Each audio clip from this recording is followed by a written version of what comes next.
Job हो और साथ ही साथ जो उनकी एक्स्ट्रा यानी कि उसके अलावा उनसे हटकर कुछ ख़ास खसूसियात होती हैं, उनके हवाले से भी वो काम करती हुई दिखाई देती हैं और फिर बहुत ही अच्छे तरीके से सब कुछ मैनेज करती हैं।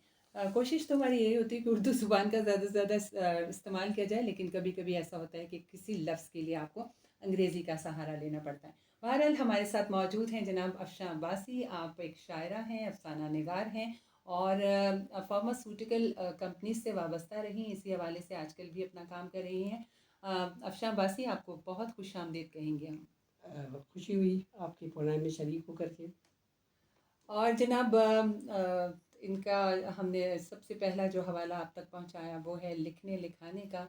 तो ये वो जौहर होता है जो इंसान में छुपा होता है और आप इब्तदाई उम्र से ही उसको तलाश कर लेती हैं। वो ख़वातीन बहुत ही खुशकिस्मत हैं जिन्हें इस हवाले से घर के माहौल में भी बहुत ताउन मिला और फिर उन्होंने इसी माहौल का फ़ायदा उठाते हुए अपनी इन सलाहियतों का खुलकर इस्तेमाल किया। अफ़शा अब्बासी ने अफ़साने भी लिखे, शायरी भी की, ड्रामे भी लिखे, पीटीवी और रेडियो पाकिस्तान से भी ये वाबस्ता रहीं। अफ़शा, ज़रा बताइएगा कि कब आपकी मुलाकात हुई अपने अंदर छुपी हुई एक लिखाई से? बहुत कम उम्र में ही मुझे पता चल गया था कि मैं लिख सकती हूँ, और वो उसका अंदाज़ा इस तरह था कि मुझे याद है कि मैं बहुत छोटी थी और मुझसे 2 साल छोटी मेरी एक बहन थी। हुँ, तो उससे मेरी ज़्यादा बनती नहीं थी।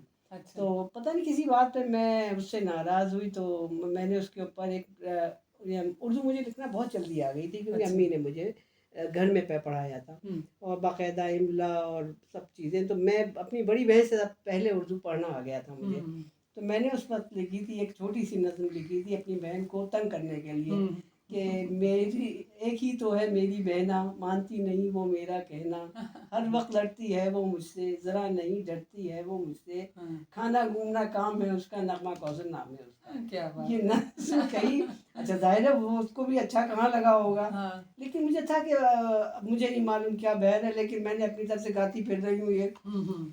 तो वजह ये थी कि हमारी उम्र उस ज़माने में एक तो घर का पूरा अदबी माहौल इसलिए था कि हर बच्चे का तो रिसाले लगे हुए थे। हुँ, हुँ। घर में अगर किसी चीज़ में सौदा आया है, वो लिखा हुआ उस पे कुछ है, तो अम्मी बगैर पढ़े उसको फेंकती ही नहीं थी।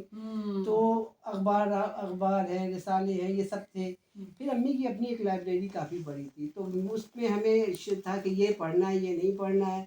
लेकिन जब आपको पढ़ने का शौक़ शुरू हो जाए, जब तो चस्का फिर लग जाए तो। चस्का ऐसा होता है कि फिर वो पाबंदियों को कबूल नहीं करता। जी हाँ। अब वो समझ आए ना आए वो एक अलग सूरत हाल है, वो वक्त के हुँ, साथ सब चीज़ें आती हैं। हाँ। तो तभी मुझे अंदाज़ा हो गया था। फिर हम लोगों का हर इतवार ये मेयार खातून की बेटी यहाँ पे थी लालकुर्ती में, हुँ, हुँ। जुबैदा खातून, अच्छा। उनके यहाँ हमारा गुजरता था, तो उनको मैं बहुत उस तरह देखती थी कि ये बहुत काबिल हैं, हुँ, और थी वो काबिल, और हुँ, हुनर मतलब हुनर ढंग तो था ही था, बहुत हुँ। ज़ाहिर है आला ख़ानदान सैयद फैमिली थी। तो वो हमारा सारा बचपन वहाँ गुज़रा। हुँ, तो उसी वक़्त मैं सोचा था मुझे भी आता है, मैं लिखूँगी। हुँ, हुँ। और फिर मैंने लिखना जब शुरू किया तो इब्तिदा की पहली चीज़ जो लिखी, वो तो ये तो ख़ैर नज़में तो छोटी-छोटी कई लिखी। हुँ। लेकिन फिर मैंने नावल से शुरू किया, 6 में मैंने अपना एक नावल स्टार्ट क्या किया। बात है जी! मतलब बंदा छोटी कहानियों से आगाज़ करता है, एकदम आपने नावल से किया। डायरेक्ट नावल लिख क्योंकि मैं डाला। एक तरह से मुतासिर तो थी ना उनसे, ज़ुबैदा हाँ, खाला से, हाँ। तो मैंने वो ना नावल शुरू किया। हुँ, नावल का नाम रखा रुपए की लालच। अब ये हुँ। अलग बात है कि उसमें लड़का हीरो जो है वो 14 साल का और हीरोइन जो है वो 12 साल की थी। हाँ, वो पूरा नावल मैंने कॉपी के मेरे ख़्याल में 5 या 7 कॉपीज़ में वो पूरा हुआ, 250-52 सफ़ेद हुँ, पूरा। हुँ।